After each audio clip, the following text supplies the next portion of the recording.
முடியுமா? அவனுடைய வாழ்க்கையிலே நடந்த சூழ்நிலைகள் எல்லாம் அது ஆகும் என்று சொல்லுவதற்கு வாய்ப்பே இல்லை. இது எப்படி ஆக போகிறது?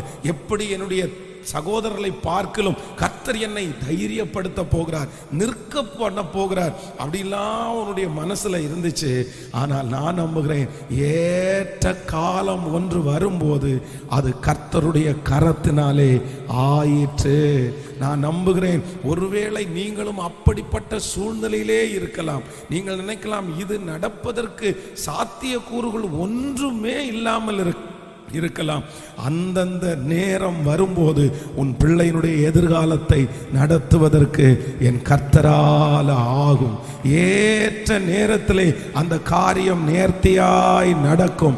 கர்த்தராகிய ஆண்டவர் வாக்கு கொடுக்கிறார், என் அன்பு தேவ பிள்ளையே, என்னுடைய இருதயம் கலங்கவே வேண்டாம், அது என்னுடைய கரத்தினால் அந்த காரியத்தை நான் செய்து முடிக்க போகிறேன். நீ கலங்கி கொண்டிருக்கிற அந்த காரியத்தை கர்த்தர் சொல்லுகிறார், அது என்னுடைய கரத்தினாலே ஆகும். யாராலும் ஆக முடியாது என்று ரிஜெக்ட் பண்ணப்பட்ட அந்த காரியத்தை பரிசுத்த ஆவியானவர் இன்று வாக்கு கொடுக்கிறார். இல்லை, என்னுடைய கரம் அதை செய்து முடிக்கும். உன்னுடைய கண்கள் அதை பார்க்க போகிறது, உங்கள் சொந்தங்களுடைய கண்கள் பார்க்க போகிறது.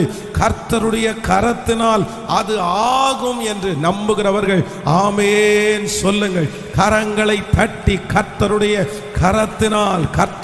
கரத்தினால் ஆகும் என்று வேதம் சொல்லுகிறது. நீங்கள் புதிய ஏற்பாட்டிலே வாசிக்கும் போது வேதம் சொல்லுகிறது, கானா ஒரு கல்யாண வீட்டிலே திராட்சரசம் குறைந்து போனது. அப்போ அந்த இன்னும் கொஞ்ச நேரத்தில் எல்லாம் காலியாக போகுது.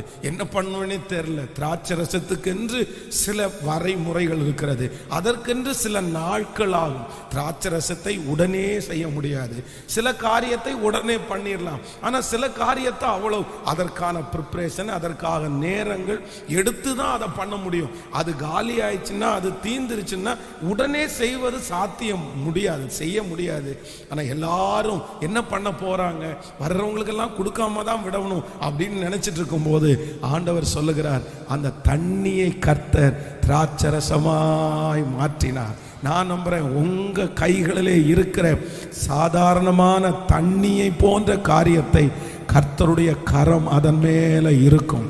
ஆண்டவருடைய ஆசீர்வாதம் அதன் மேல் இருக்கும். இந்த 21 நாள் ஜெபம் முடியும் போது நான் விசுவாசிக்கிறேன், அது கர்த்தருடைய கரத்தினாலே ஆகும். பந்தி விசாரிப்புக்காரன் ஆச்சரியப்பட்டான்.